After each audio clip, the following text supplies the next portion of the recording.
Good evening, students. Students, welcome to the SP Smart Hybrid Schooling System. Students, as you know, we recently started over another program for those students who are appearing for CUET exam.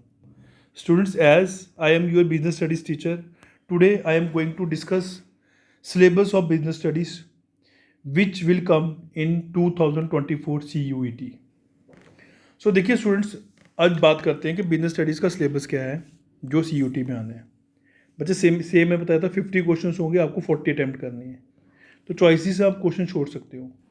सबसे पहले आपने 12th में पढ़ा था nature and significance of management. Management का concept हो गया, objectives हो गए, इंपॉर्टेंस हो गया, नेचर ऑफ मैनेजमेंट में मैनेजमेंट साइंस है, आर्ट है, प्रोफेशन है। फिर लेवल्स ऑफ मैनेजमेंट आपने देखने हैं, top level, middle level, lower level, ये अच्छी तरह करना आपने। ठीक है, मैनेजमेंट फंक्शंस में planning, organising, staffing, directing, controlling, इनको कंप्लीटली पढ़ना आपने। कोऑर्डिनेशन में आपने नेचर पढ़ना, इंपॉर्टेंस पढ़नी है। तो पहला चैप्टर ये है बच्चे आपका। सेकंड, प्रिंसिपल ऑफ मैनेजमेंट आ गया, उसमें आपका प्रिंसिपल ऑफ मैनेजमेंट का मीनिंग, नेचर, सिग्निफिकेंस। फिर फ्यूल्स के जो प्रिंसिपल्स हैं और टेलर के साइंटिफिक मैनेजमेंट के जो प्रिंसिपल्स हैं, टेक्निक्स हैं बच्चे, वो अच्छी तरह पढ़नी है। बिजनेस इन्वायरमेंट में बिजनेस इन्वायरमेंट का मीनिंग, इंपॉर्टेंस। फिर आपने economical environment, social environment, technological environment, political environment, legal environment, dimension business environment की, वो अच्छी तरह पढ़नी है। फिर economic environment in India, impact of government policies, change on business and industries with special reference to the adaptation of policies of liberalization, privatization, globalization। तो बच्चे आपने पढ़ा हुआ LPG पॉलिसी पढ़ी हुई है, तो ये वही है, आसान सा चैप्टर है ये भी। प्लानिंग में आपने meaning, features, importance, limitation, planning process, types of types of plans पढ़ने, objective, strategy, policy, procedure, method, rule, budget, programme. Organising में बच्चे आपको मीनिंग, इंपॉर्टेंस ऑर्गेनाइजिंग का, स्टेप्स ऑर्गेनाइजिंग प्रोसेस के, स्ट्रक्चर बताने हैं, फंक्शनल डिविजनल स्ट्रक्चर पढ़ा हुआ आपने, फॉर्मल इनफॉर्मल ऑर्गेनाइजेशन, डेलीगेशन का मीनिंग, एलिमेंट्स, इंपॉर्टेंस, डिसेंट्रलाइजेशन का मीनिंग, इंपॉर्टेंस, डेलीगेशन और डिसेंट्रलाइजेशन में डिफरेंस, तो ये भी हमने पढ़ा हुआ काफ़ी अच्छे तरीके से डेप्थ में क्लास में। स्टाफिंग में मीनिंग, नीड, इंपॉर्टेंस स्टाफिंग की। स्टाफिंग जो है HRM का पार्ट है, वो बताना बच्चे। फिर steps of staffing process, recruitment, meaning, sources, selection of recruitment, ये हमने पढ़ा हुआ। ट्रेनिंग डेवलपमेंट हो गया, मीनिंग हो गया, नीड हो गया, मेथड हो गया, on the job training, of the job training method, ये हमने अच्छी तरह पढ़े हुए हैं। फिर डायरेक्टिंग में आपने बच्चे मीनिंग, इंपॉर्टेंस, प्रिंसिपल्स डायरेक्टिंग के एलिमेंट्स जो हैं, सुपरविजन हो गया, उसका मीनिंग, इंपॉर्टेंस हो गया, मोटिवेशन हो गया, मीनिंग, इंपॉर्टेंस हो गया। मैस्लो की जो थ्योरी थी वो अपने अच्छी तरह पढ़नी है। फाइनेंशियल, नॉन फाइनेंशियल इंसेंटिव्स के बारे में अपने अच्छी तरह पढ़ना है।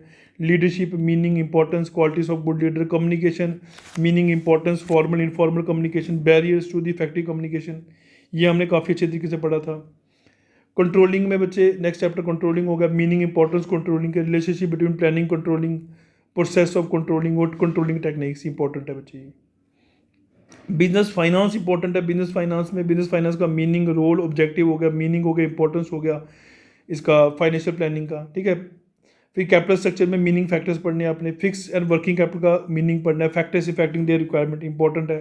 फाइनेंशियल मार्केट चैप्टर बच्चे ये इंपॉर्टेंट है, जैसे मनी मार्केट के बारे में पढ़ेंगे हम, कैपिटल मार्केट के बारे में पढ़ेंगे, इनके इंस्ट्रूमेंट्स के बारे में पढ़ेंगे, टाइप्स के बारे में पढ़ेंगे, प्राइमरी सेकेंडरी मार्केट में डिफरेंस पढ़ेंगे, कैपिटल मार्केट, मनी मार्केट में डिफरेंस पढ़ेंगे। फिर स्टॉक मार्केट का meaning, function, NSEI, OTCEI, trading procedure क्या होता है, सेबी क्या काम कर रही है, सेबी के ऑब्जेक्टिव्स क्या है, सेबी के फंक्शंस क्या हैं, ये भी इंपॉर्टेंट है।